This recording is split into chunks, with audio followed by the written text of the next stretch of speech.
तो क्या हाल है आप सभी की। उम्मीद करते हैं सब अच्छे होंगे, बढ़िया होंगे, अपने अपने घर पर मौज काट रहे होंगे। तो देखिए, किसी भी देश की जो राजधानी होती है ना, वो सबसे ज़्यादा इम्पोर्टेंट शहर होता है, क्योंकि वहाँ पर उसकी जो राजधानी होती है, सारी की सारी जो कार्यपालिका होती है वो वहीं पर होती है, लेजिस्लेशन वहीं होती है, कानून वहीं पर बनते हैं, और इसके अलावा जुडिशल कैपिटल भी वहाँ पर होती है। तो देखा जाए तो राजधानी जो है वो एक देश के लिए सबसे ज़्यादा इम्पोर्टेंट हो जाती है, और वहाँ पर जो है ना एक्टिविटी भी बहुत ज़्यादा होती है।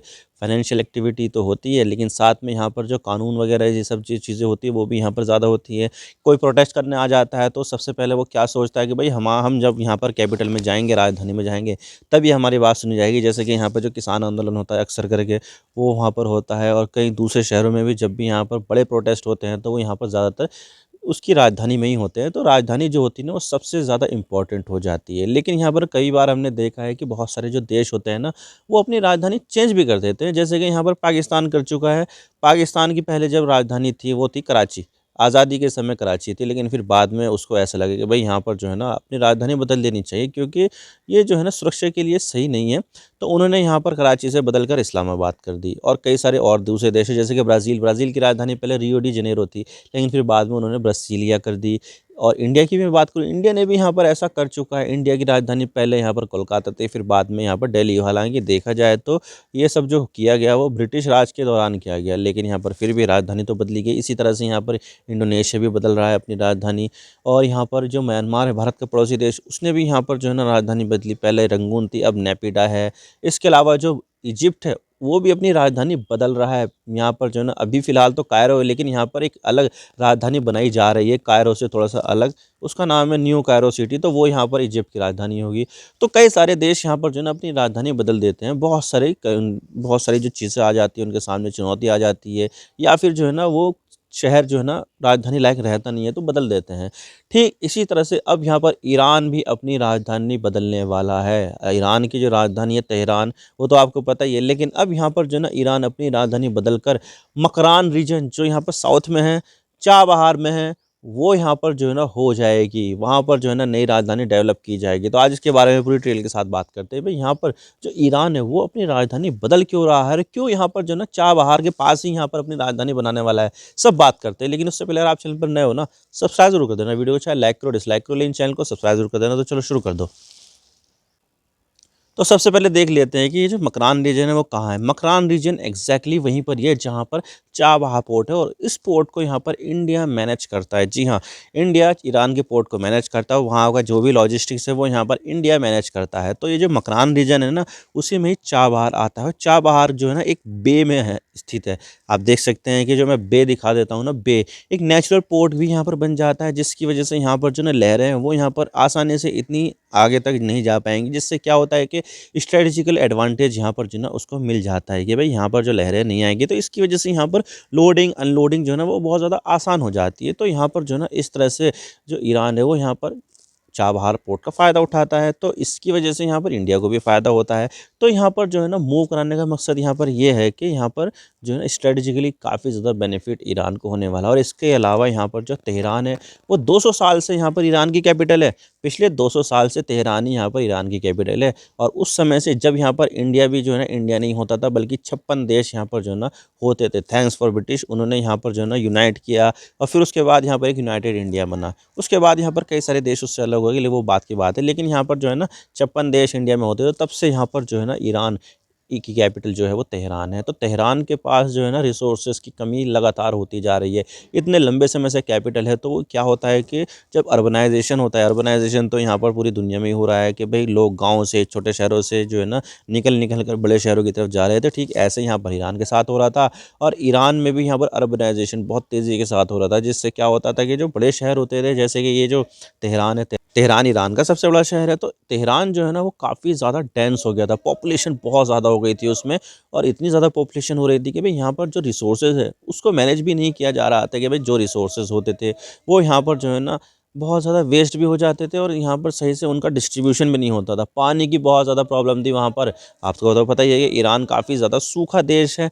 तो इसकी वजह से यहाँ पर पानी के जो रिसोर्सेज़ है वो भी यहाँ पर कम पाए जाते हैं और यहाँ पर इनफैक्ट जो तेहरान है उसमें पॉपुलेशन डेंसिटी बहुत ज़्यादा हो गई है, जिसकी वजह से यहाँ पर जो इंफ्रास्ट्रक्चर है उस पर लोड बहुत ज़्यादा है। और 200 साल पुराना शहर है, तो इतना पुराना जो इंफ्रास्ट्रक्चर है वो भी यहाँ पर तेहरान में मौजूद है। इसकी वजह से यहाँ पर जो इंफ्रास्ट्रक्चर है वो काफ़ी ज़्यादा कमज़ोर है। लेकिन पॉपुलेशन डेंसिटी की वजह से यहाँ पर जो है ना और ज़्यादा इंफ्रास्ट्रक्चर बनाया भी नहीं जा सकता है। तो क्यों ना यहाँ पर जो है ना नई जगह पर कैपिटल की तलाश शुरू की जाए, और वो यहाँ पर मिली है मकरान रीजन में। तो यहाँ पर जो है ना मकरान रीजन को ईरान ने सेलेक्ट किया है। खुद यहाँ पर ईरान के जो स्पोक पर्सन है उन्होंने यहाँ पर बताया, जी हाँ, हम यहाँ पर जो है ना मकरान रीजन में अपनी कैपिटल को ढूंढ रहे हैं।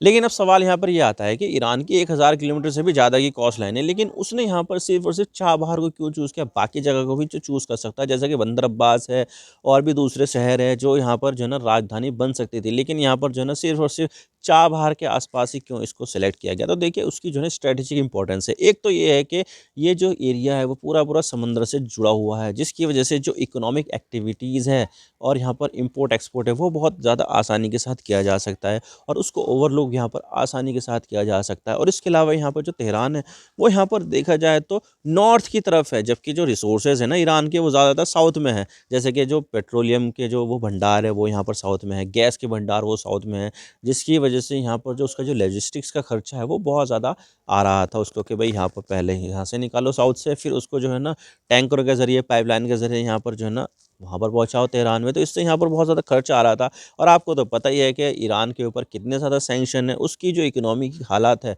वो तो पाकिस्तान से भी बदतर है। तो ऐसे में यहाँ पर जो है ना वो इतना ज़्यादा खर्चा बर्दाश्त नहीं कर पा रही थी, तो उसने सोचा कि क्यों ना हम यहाँ पर जो है ना राजधानी को ही मूव कर दें, जिससे यहाँ पर जो नेचुरल रिसोर्सेज हैं उसका फ़ायदा यहाँ पर ईरान को आसानी के साथ मिल सके और खर्चा भी इतना ना हो।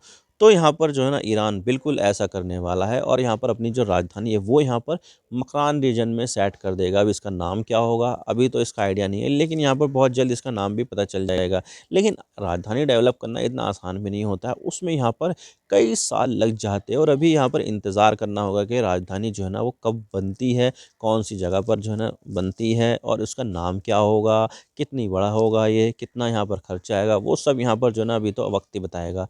लेकिन यहाँ पर जो है ना अभी बहुत ज़्यादा साल लग जाएंगे, और तब तक तो यहाँ पर तेहरान ही राजधानी रहने वाली है। और इसके अलावा यहाँ पर जो है ना उसका यहाँ पर ये भी कंसर्न है कि जो स्ट्रेट ऑफ हॉर्मुज़ है उसके ऊपर भी यहाँ पर तेहरान जो है निगरानी रख सकता है कि कहाँ पर कौन सा सामान जा रहा है, किस तरह से यहाँ पर जो है ना जो नेवी है अमेरिका की वो यहाँ पर एंटर कर रही है। तो इससे यहाँ पर क्या होगा कि एक जो है ना एक बर्ड आई व्यू यहाँ पर ईरान का इन सब जो चीज़ें हैं उसके ऊपर हो जाएगा। तो यहाँ पर ईरान के लिए काफ़ी ज़्यादा बेनिफिशियल होगा ये। लेकिन इससे यहाँ पर जो है ना वो वनरेबल भी हो जाएगा ईरान के, भाई ये जो है ना समंदर के किनारे रहेगी उसकी राजधानी, तो क्या होगा कि जो नेवी शिप वगैरह है उससे अटैक से जो खतरा है वो भी यहाँ पर काफ़ी ज़्यादा बढ़ भी जाएगा। तो यहाँ पर जो ईरान है वो भी यहाँ पर इस चीज़ को काफ़ी ज़्यादा जो है ना कंसीडर करेगा कि किस तरह से यहाँ पर इसकी सिक्योरिटी देखी जाए। उसको यहाँ पर एक्स्ट्रा एयर डिफेंस सिस्टम लगाने होंगे, कई ज़्यादा जो है ना यहाँ पर आर्मी बेस भी बनाने होंगे, और बहुत सारी चीज़ें यहाँ पर ईरान को करनी होगी। अब ये तो वक्त ही बताएगा कि यहाँ पर ईरान जो है ना वो सब ऐसा कर सकता है या नहीं। वैसे भी यहाँ पर ईरान और इज़राइल के बीच में तो आपको तो पता ही है कि यहाँ पर बहुत अच्छी दोस्ती नहीं है और बहुत तगड़ी वाली दुश्मनी है। तो यहाँ पर जो है ना ईरान के जो एसेट्स हैं ना वो यहाँ पर इज़राइल के निशाने पर है। जैसे कि अभी यहाँ पर जो है ना अक्टूबर में किया गया था, अक्टूबर में यहाँ पर ईरान ने शुरुआत में हमला किया, क्योंकि यहाँ पर जो है ना कई सारे असैसिनेशन यहाँ पर इज़राइल के ज़रिए किए गए थे ईरान में। तो उसका बदला लिया यहाँ पर ईरान ने यहाँ पर हाइपरसोनिक मिसाइल दे के मारी इज़राइल के ऊपर कि भाई तुम हमारे ऊपर ऐसा करोगे हम तुम्हारे ऊपर ये कर देंगे। और यहाँ पर जो है ना कई सारे मिलिट्री बेस को यहाँ पर जो है ना ब्लास्ट कर दिया उसने, जिसके एवज में जिसके बाद यहाँ पर इज़राइल ने उसके ऊपर रिटेलिएशन में अटैक किया, और कई सारे जो एयर डिफेंस सिस्टम थे वो यहाँ पर नाकाम कर दिया। और उसके लिए यहाँ पर जो ना 100 से भी ज़्यादा फाइटर जेट का इस्तेमाल इज़राइल ने किया था। तो आप सोच सकते हैं कि कितना ज़्यादा खतरनाक चीज़ थी। तो उसके बाद से यहाँ पर जो ईरान है वो अपने लगातार जो एयर डिफेंस सिस्टम है वो बनाते ही जा रहा है, बनाते ही जा रहा है, ताकि यहाँ पर वल्नरेबिलिटी यहाँ पर कहीं से भी ना छूट जाए। और जो पुराने जो सबक है जो यहाँ पर इज़राइल के अटैक के दौरान देखे गए थे उसको भी यहाँ पर जो है ना कंसीडर कर रहा है कि भाई किस तरह से ये जो खतरा है उसको यहाँ पर जो है ना निपटा जाए। तो अब देखने वाली बात होगी कि ईरान जो है ना वो यहाँ पर क्या करता है। वैसे यहाँ पर अगर वो मूव कर देगा तो ये इंडिया के लिए भी काफ़ी ज़्यादा बेनिफिट होगा, क्योंकि यहाँ पर चाबहार बंदरगाह वहीं पर ही है। तो इससे क्या होगा कि इंडिया जो है ना वो आसानी के साथ यहाँ पर जो है ना इम्पोर्ट एक्सपोर्ट भी यहाँ पर कर पाएगा, और ये सब चीज़ें जो है ना इंडिया के लिए काफ़ी ज़्यादा बेनिफिट होगी। और यहाँ पर सबसे बड़ी बात यह है कि जो ईरान है जो रशिया है वो यहाँ पर आईमैक कॉरिडोर जो है उसके अगेंस्ट में है। क्योंकि यहाँ पर जो है ना वो यहाँ पर बाईपास कर रहा है ना। आईमैक कॉरिडोर की बात यहाँ पर की गई थी अमेरिका के ज़रिए और यहाँ पर इंडिया के ज़रिए। जब G20 समिट यहाँ पर इंडिया में हुआ था तब यहाँ पर आईमैक कॉरिडोर की बात की गई थी, यानी कि India middle east Europe corridor, जिसमें ये बात प्रपोज की गई थी भाई इंडिया से शिप जाएगा, यूएई में उतरेगा, यूएई से यहाँ पर जो सामान है वो ट्रेन में लोड कर दिया जाएगा। ट्रेन जो जाएगी सऊदी अरब से होते हुए जॉर्डन, फिर इजराइल, फिर हाइफा पोर्ट से वापस से जो है ना शिप में लोड कर दिया जाएगा सामान, और उसके बाद जो शिप है वो यहाँ पर यूरोप में चली जाएगी। तो कुछ इस तरह से यहाँ पर जो है ना रास्ता प्रपोज किया गया था। लेकिन इस चीज़ के अगेंस्ट यहाँ पर रशिया और ईरान है, क्योंकि यहाँ पर पहले से जो नॉर्थ साउथ का जो रास्ता था INST, इंटरनेशनल नॉर्थ साउथ जो है ना ट्रांसपोर्ट कॉरिडोर, तो उसके अगेंस्ट भी यहाँ पर ये जा रहा था। क्योंकि यहाँ पर अगर वो ऐसा बन जाता है मैक कॉरिडोर तो इससे क्या होता है कि INST का जो वो है ना वेटेज वो यहाँ पर कम हो जाता है और इसको लोग यहाँ पर जो है ना कम प्रेफरेंस करते हैं। लेकिन अब यहाँ पर जो है ना इस तरह से अगर राजधानी जो है ना इस्टेब्लिश कर दी जाएगी ईरान की मकरान में, तो इससे क्या होगा कि इसकी जो इम्पोर्टेंस है वो बढ़ जाएगी। क्योंकि डायरेक्टली कनेक्टिविटी यहाँ पर जो है ना इंडिया की वो यहाँ पर राजधानी तक हो जाएगी। तो क्या होगा कि भाई यहाँ पर जो है ना कनेक्टिविटी बढ़ जाएगी तो सामान का जो इंपोर्ट एक्सपोर्ट है वो भी यहाँ पर तेज़ी के साथ बढ़ेगा, और यहाँ पर जो है ना जो INST है उसका भी यहाँ पर जो है ना महत्व काफ़ी ज़्यादा बढ़ भी सकता है। तो ये देखने वाली बात होगी क्या यहाँ पर जो है ना इंडिया आईमैक को चूज़ करता है या फिर जो international north south transport corridor है उसको यहाँ पर जो है ना सेलेक्ट करता है, जो रशिया ईरान के साथ साथ यहाँ पर जो है ना यूरोप को भी जोड़ता है। तो ये देखने वाली बात होगी कि इंडिया यहाँ पर किस कॉरिडोर के साथ जाता है। आई होप आपको सारी बातें समझ में आ गई। वीडियो थोड़ा सा ही पसंद है ना लाइक जरूर कर देना, और चैनल पर नया हो तो चैनल को सब्सक्राइब जरूर कर देना। आपके एक सब्सक्रिप्शन से हम आगे कंटेंट बनाने की मोटिवेशन मिलती है। Thank you for watching. I really appreciate your precious time. God bless you all. Now signing off.